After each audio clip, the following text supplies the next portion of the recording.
नमस्कार दोस्तों, मैं हूं कौशल और आप देख रहे हैं जीके इनसाइट विद कौशल। आज हम बात करने वाले हैं एक ऐसा इशू जो पब्लिक सेफ्टी, लॉ और ह्यूमन इमोशंस तीनों को टच करता है। सुप्रीम कोर्ट का recent order on stray dogs in Delhi NCR. क्या आप भी सोच रहे होंगे यह ऑर्डर ज़रूरी है या गलत?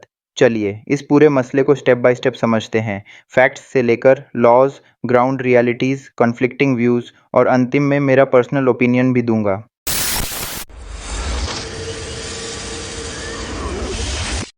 तो सबसे पहले जानते हैं कोर्ट ने सच में क्या कहा। सिंपल शब्दों में सुप्रीम कोर्ट ने on its own motion action लिया, मतलब बिना किसी फॉर्मल कंप्लेंट के खुद से इस पर सुनवाई किया और कहा कि दिल्ली एनसीआर के कई फ्री रोमिंग डॉग्स को कैप्चर करके स्टेरिलाइज वैक्सीनेट किया जाए और उन्हें शेल्टर्स में रखा जाए। और ख़ास बात ये कि किसी भी कैप्चर्ड डॉग को स्ट्रीट पर वापस नहीं छोड़ा जाएगा। कोर्ट ने एक टाइट टाइमलाइन भी दी, कुछ सप्ताहों के अंदर इनिशियल एक्शन शुरू करने को कहा गया।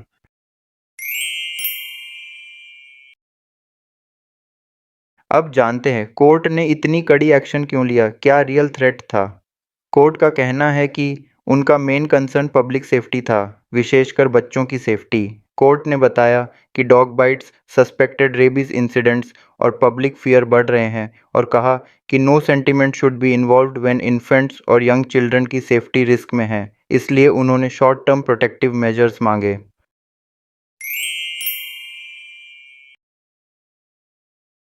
चलिए अब जानते हैं कि लॉ में क्या लिखा है। क्या कोर्ट का ऑर्डर नियमों के विपरीत है?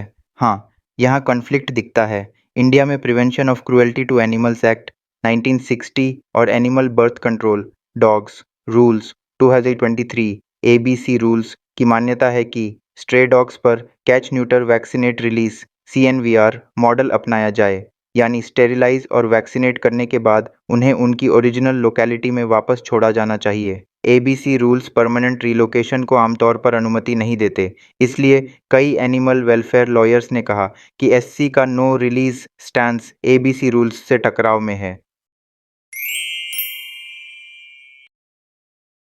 पर सुप्रीम कोर्ट जो डॉग्स को शेल्टर में रखने की बात कर रही है, क्या दिल्ली एनसीआर में इतनी डॉग्स को शेल्टर करने की कैपेसिटी है? यह सबसे बड़ा प्रैक्टिकल सवाल है। कुछ एस्टीमेट्स बहुत बड़े नंबर्स दिखाते हैं। दिल्ली में स्ट्रे डॉग पॉपुलेशन एस्टीमेट्स दूर दूर तक वेरी करते हैं। कुछ रिपोर्ट्स लाख लेवल, एक एस्टीमेट 8 लाख तक बताता है। पर म्यूनिसिपल इंफ्रास्ट्रक्चर बहुत सीमित है।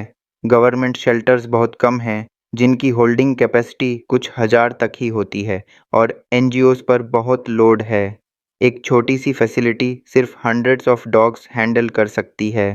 सिटी वाइड थाउजेंड्स लैक्स को मैनेज करना फीजिबल नहीं दिखता with in a matter of weeks.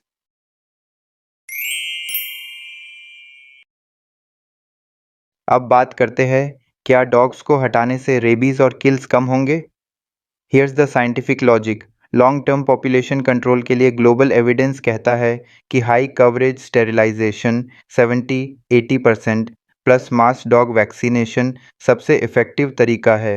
सिर्फ डॉग्स को हटाना, रिमूवल से खाली हुई टेरिटरी वैक्यूम इफेक्ट बनता है। दूसरे डॉग्स या अनस्टेरिलाइज्ड एनिमल्स जल्दी आ जाते हैं और पॉपुलेशन फिर बढ़ सकता है। रेबीज कंट्रोल के लिए भी dog vaccination plus human post exposure prophylaxis PEP पर फोकस जरूरी है। सिर्फ रिलोकेशन से डिजीज पर सतत नियंत्रण नहीं आता। अब सोशल एंगल की बात करते हैं। हमारे लोग कम्युनिटी डॉग्स को फीड करते भी हैं। क्या उनके राइट्स फीलिंग्स मैटर नहीं करते? बिल्कुल करते हैं। बहुत सारी कम्युनिटीज़ और लो इनकम नेबरहुड्स में डॉग्स को फीडर्स और केयरटेकर्स ट्रीट करते हैं। वह डॉग्स को फैमिली जैसा समझते हैं। इनके पास शेल्टर लाइक सपोर्ट नहीं होता, पर वे डॉग्स कम्युनिटी सेफ्टी और बैलेंस बनाए रखते हैं। दूसरी तरफ पेरेंट्स और आरडब्ल्यूएस का कहना है कि कुछ एरियाज में पैक्स अग्रेसिव हो गए हैं, किड्स अनसेफ महसूस करते हैं। तो यहाँ दो तरह की ह्यूमन इमोशंस क्लैश हो रही हैं, कंपैशन बनाम लेजिटिमेट फियर। अब जानते हैं कौन कौन सपोर्ट कर रहा है और कौन अपोज। सपोर्टर्स कहते हैं एक्शन नेसेसरी है क्योंकि municipal authorities failed long time तक, पब्लिक सेफ्टी प्रायोरिटी होना चाहिए और शेल्टर्स प्रॉपरली रन हो तो बच्चों के लिए सेफर एनवायरनमेंट बन सकता है। क्रिटिक्स कहते हैं ऑर्डर लीगल फ्रेमवर्क के अगेंस्ट है, इम्प्रैक्टिकल है और शेल्टर्स में ओवरक्राउडिंग या कलिंग जैसी क्रूएल्टी रिस्क्स बढ़ सकती है। एनजीओज और वेटेरिनेरियंस डरते हैं कि बिना प्लानिंग के मास रिलोकेशन एनिमल वेलफेयर को चोट पहुंचाएगा।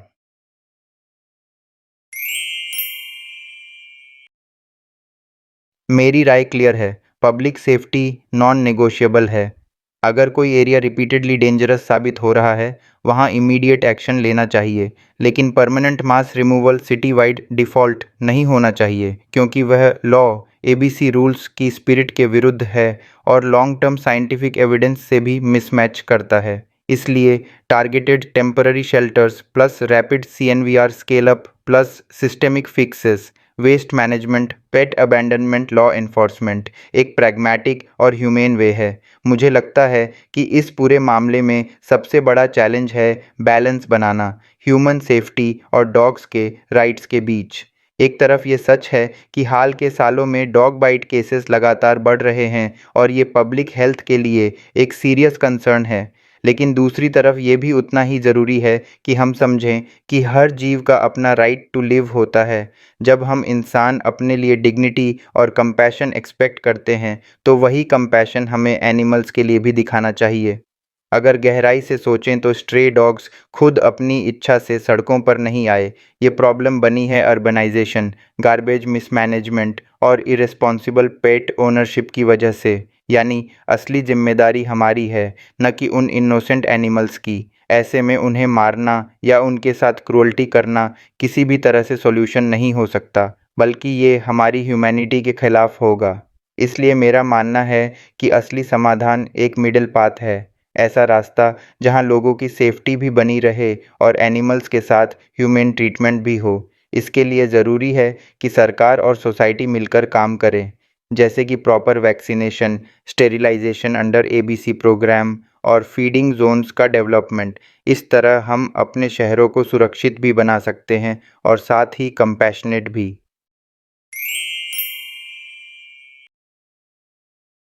अब दोस्तों, अगर हम इस पूरे इश्यू को एग्ज़ाम एंगलम से देखें तो यहाँ पर कई इम्पॉर्टेंट पॉइंट्स निकल कर आते हैं। सबसे पहले बात करें कॉन्स्टिट्यूशन की।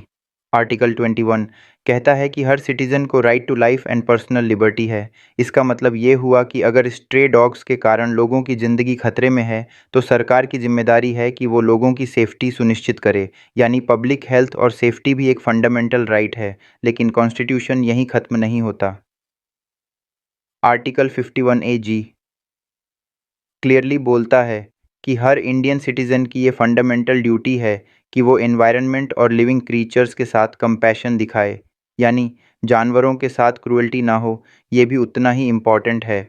इसके अलावा directive principles of state policy में आर्टिकल 48A आता है, जो स्टेट को कहता है कि एनवायरनमेंट और एनिमल्स को प्रोटेक्ट करना उनकी जिम्मेदारी है। तो कॉन्स्टिट्यूशन दोनों तरफ बैलेंस करने की बात करता है, इंसान की सेफ्टी भी और एनिमल्स के राइट्स भी। अब लॉज की बात करें, हमारे पास है prevention of cruelty to animals act 1960। ये एक्ट साफ कहता है कि किसी भी जानवर के साथ क्रूअल बिहेवियर जैसे मारना, टॉर्चर करना, ये सब इलीगल है। इसी एक्ट के तहत बने हैं ABC rules, animal birth control rules. इनके हिसाब से स्ट्रे डॉग्स को बिना वजह उठाकर मारा नहीं जा सकता। सॉल्यूशन है साइंटिफिक तरीके से पॉपुलेशन कंट्रोल करना, यानी स्टेरिलाइजेशन, नसबंदी और वैक्सीनेशन। ये प्रोसेस कहलाता है CNVR, catch, neuter, vaccinate and release. तो एग्ज़ाम पॉइंट ऑफ व्यू से याद रखिए, ये इशू सिर्फ डॉग बाइट या स्ट्रे डॉग्स तक लिमिटेड नहीं है, बल्कि इसमें जुड़ा है constitution, fundamental rights, fundamental duties, DPSP और prevention of cruelty to animals act जैसे इंपॉर्टेंट टॉपिक्स से। यूपीएससी या एसएससी में अक्सर ऐसे क्वेश्चंस आ जाते हैं कि how to balance public safety with animal rights, या फिर discuss the legal and constitutional provisions related to stray dog management in India. तो अगर आप इस इशू को पढ़ रहे हैं तो इसे सिर्फ न्यूज़ नहीं समझिए, बल्कि एक इंटीग्रेटेड टॉपिक समझिए जहां लॉ, गवर्नेंस, पब्लिक हेल्थ और एथिक्स सब कुछ जुड़ा हुआ है। दोस्तों, यह एक सेंसिटिव लेकिन ज़रूरी डिबेट है। सेफ्टी भी ज़रूरी है और कंपैशन भी। आपको क्या लगता है, मास शेल्टर्स बेस्ट हैं या कम्युनिटी लेड CNVR मॉडल? नीचे कमेंट्स में ज़रूर बताइए। अगर वीडियो हेल्पफुल लगा तो लाइक, शेयर और सब्सक्राइब कीजिए जीके इनसाइट विद कौशल को। मिलते हैं अगले वीडियो में। तब तक के लिए सेफ रहिए और इन्फॉर्म्ड रहिए।